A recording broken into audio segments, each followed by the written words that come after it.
Oi pessoal, tudo bem? Hoje a gente vai falar um pouco sobre FFSO. É, então vamos lá. Bom, aqui a gente tem uma documentação da Fortinet que explica um pouco sobre isso. Como que funciona o FFSO? Qual que é a ideia dele? Quais são os modos de configuração? Ah, eu acredito que seja mais fácil desenhar, mas a ideia do FFSO é quando você tem um cliente, ele já faz um login na máquina dele e você não precisar ter que fazer esse usuário se autenticar de novo. Então, já com o evento de login, a gente utiliza esse evento, manda as informações para o FortiGate e o FortiGate faz as liberações baseado no grupo dele. Vamos desenhar para ficar um pouco mais claro. Aqui a gente tem o cliente, pode ser uma máquina Windows, por exemplo. Aqui, essa máquina vai estar num domínio, ou seja, essa máquina vai estar se comunicando com um AD. Beleza, está se comunicando com o AD. E além disso, aqui em cima a gente tem o FortiGate. Entre o AD e o FortiGate, a gente precisa de um carinha chamado Collector.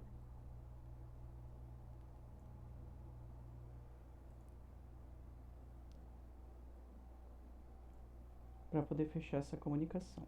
Tá, recapitulando. O que acontece? O cliente, o cara está conectado lá na rede da empresa, faz o login. Ele fez um login e isso gera um evento aqui na AD. Pô, o usuário tal se autenticou em tal IP. Aí tá lá o hostname dele, o IP, tudo bonitinho. Esse evento, quando a gente falar do modo DC Agent, como que funciona? Uh, a gente faz a instalação do collector aqui. Então, aqui pode ser uma outra máquina ou pode ser na mesma máquina. Para ficar mais simples, chamando esse cara aqui de collector, CO. A gente faz a instalação dele aqui. E aí a gente bota para monitorar esse DC, esse Domain Controller. Ele monitorando aqui, ele vai instalar uma DLL.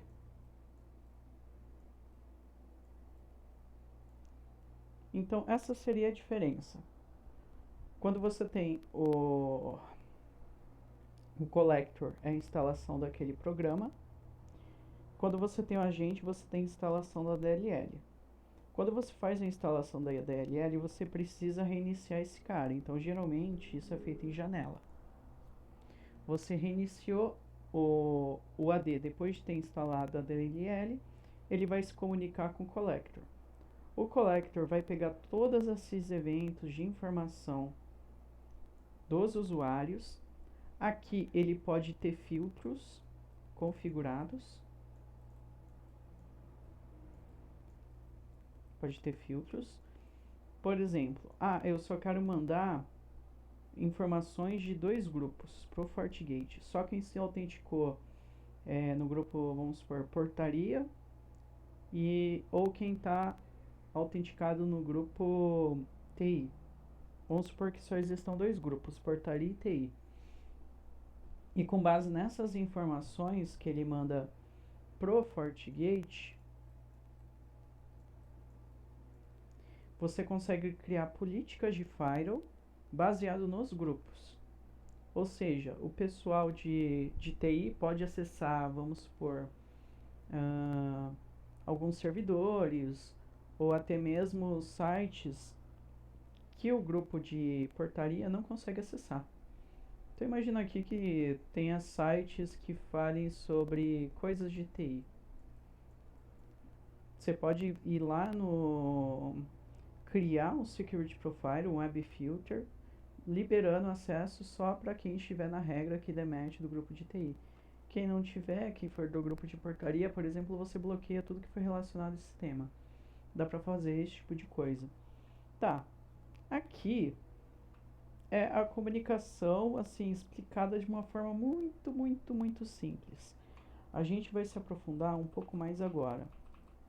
Esse conceito que eu passei para vocês é o que geralmente a gente vê na documentação da Fortinet. Existem N cenários, N maneiras de se implementar isso. Por exemplo, aqui eu tenho o FortiGate de novo. Em algumas empresas pequenas, você não vai ter outra máquina para ter um collector. Então, o que você faz? Você é obrigado a ter tanto o collector quanto o agente na mesma máquina. Essa daqui é uma das topologias que deixa muita gente confusa, porque as pessoas não entendem o que é o collector e o que é o agente. Então, sim, você pode fazer a configuração dos dois. Basicamente, você instala o collector nesse AD e aí você bota ele para monitorar ele mesmo. Outra forma que a gente pode ter também de implementação, que aqui é falando de empresas maiores, é da gente ter 2 collectors e mais de um AD. Então também é possível este tipo de configuração, que basicamente os collectors estão analisando, recebendo as informações, na verdade, de todos os ADs. Então, um usuário, às vezes ele pode se autenticar em um AD ao invés de outro, alguma coisa assim, ou você pode ter usuários se autenticando em ADs diferentes. E aqui para o FortiGate, como que a gente configura isso? Do lado do FortiGate a gente deixa um como primário e o outro como secundário. Caso você pare o processo ou esse cara aqui desligue, esse daqui passa a ser o primário e o outro só vai voltar a ser primário de novo no momento que esse cara aqui cair.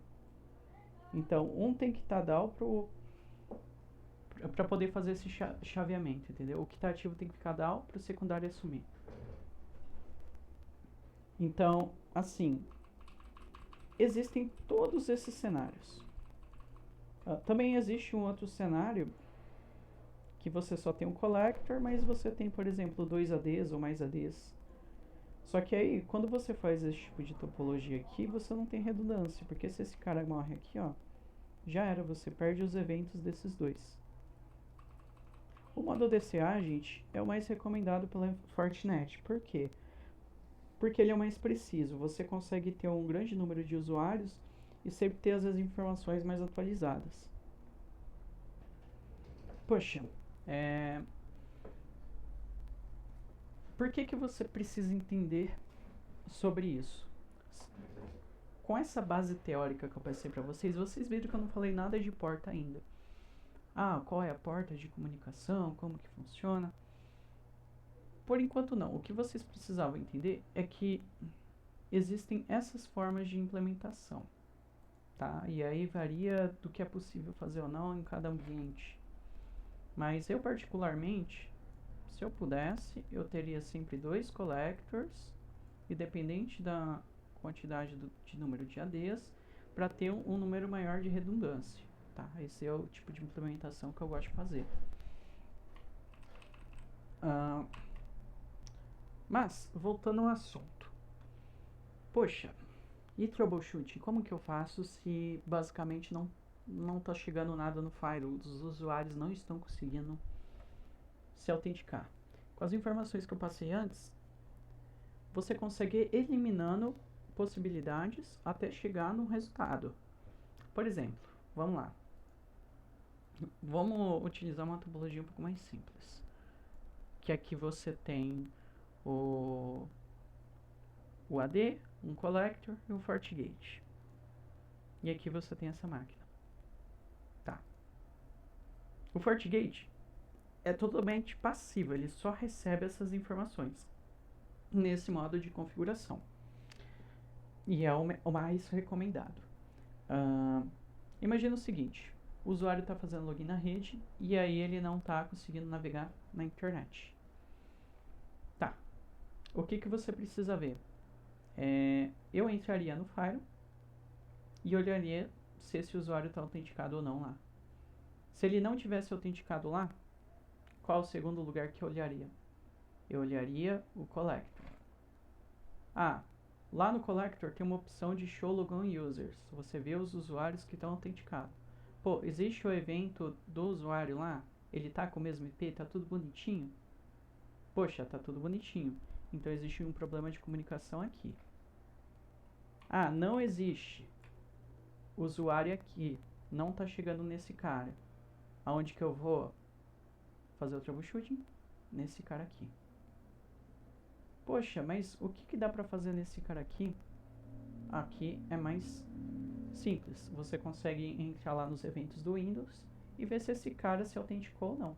Se não tiver nada nos eventos do Windows, vida segue. O que você poderia fazer também é ver nesse cara aqui, existem alguns comandos que você vê, por exemplo, na onde ele se autenticou. E aí você valida essa comunicação entre esse cara e esse, entre o client e o AD, se está tudo ok.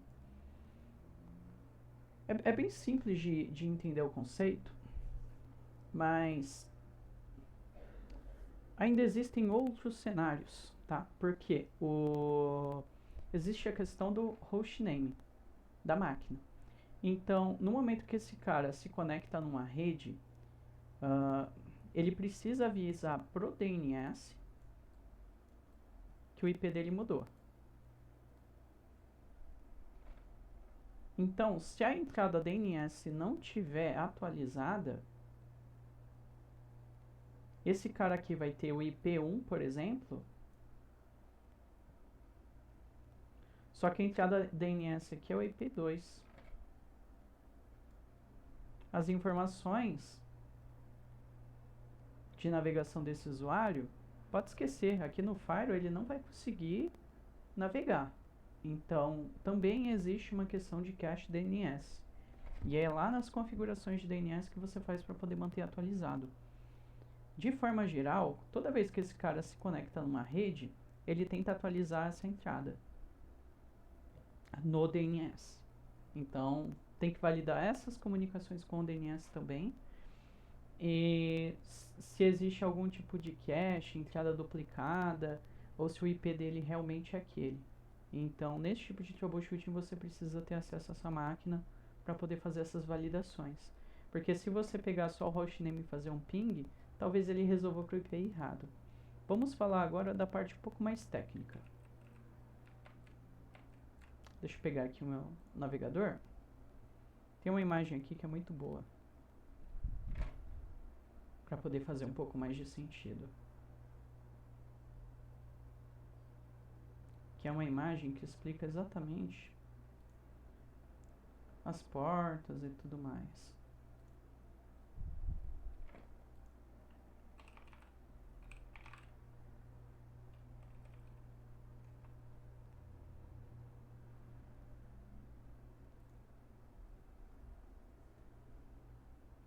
Que é basicamente o que tá aqui. Cadê?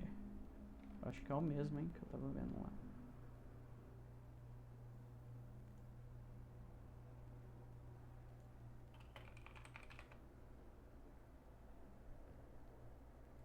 Esse daqui. Bom, basicamente, nossa, eu tô 3 vezes no mesmo link e não tô achando a imagem que eu queria.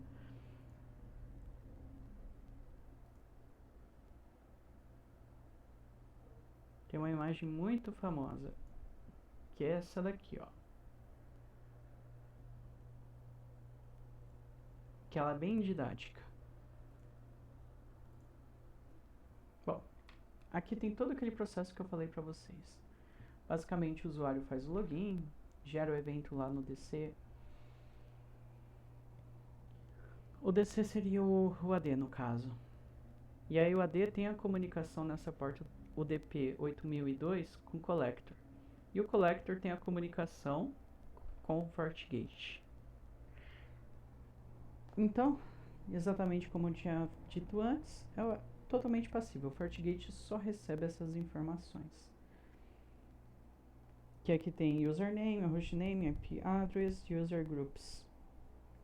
Uma outra recomendação que eu dou é, se você está querendo fazer a implementação, crie grupos novos com base na restrição. Por exemplo, eu quero ter um grupo de navegação de internet de TI. Crie um grupo novo na ADE, estritamente para o pessoal de TI, e coloque lá. Por quê? A gente tem que garantir, para facilitar o troubleshooting futuros, tente garantir que o usuário esteja só em um grupo, para poder facilitar a sua vida, e que esse grupo não esteja atrelado às outras coisas. Por exemplo, crie um grupo só de navegação. Não tente aproveitar um grupo que já existe, que outras pessoas mexem. Tente ter a gerência desses grupos. Essa é a dica que eu dou.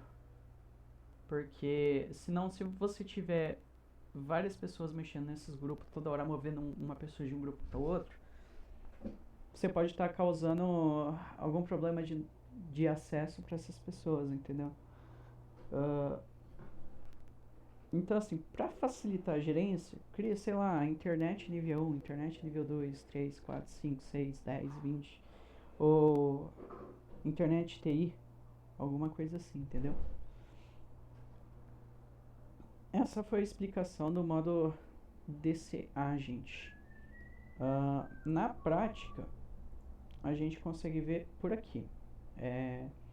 Aqui eu tenho esse laboratório, que basicamente, aqui eu tenho minha rede network, a rede da minha casa sede da internet. Aqui eu tenho esse roteador simulando 2 links de internet para o FortiGate, onde eu tenho a minha rede LAN e a minha rede de servidores, tá? O FSSO, ele é uma autenticação passiva. E aí, a gente tem dois modos de configuração. Deixa eu pegar aqui meu FireHub.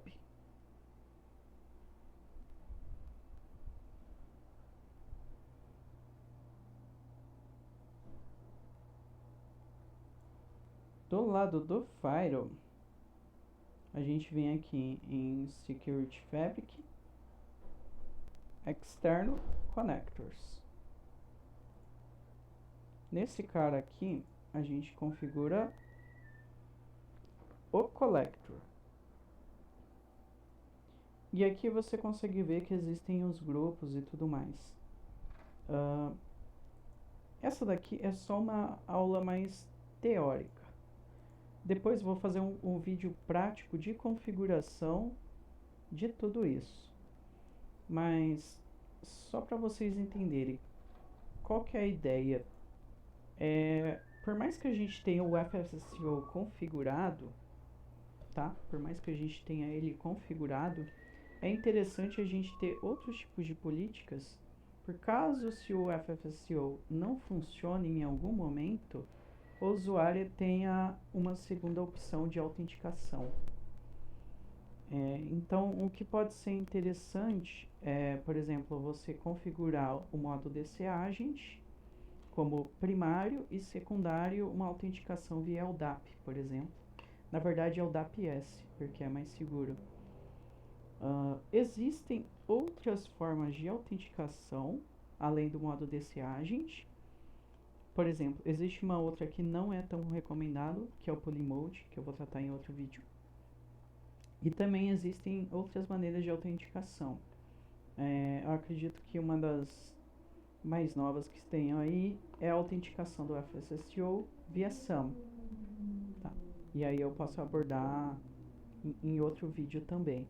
Mas a princípio, o que eu queria passar de conhecimento para vocês era isso, essas formas de implementação, porque eu acho que as explicações da documentação do fabricante, elas por si só são meio vagas, porque ela sempre te dá apenas essa topologia aqui, essa possibilidade, sabe? Que é a possibilidade de você só ter um collector e você só ter um agente. E existem N outras maneiras de você fazer esse tipo de implementação. Então, para não ficar confuso, eu quis explicar tudo isso. Obrigado.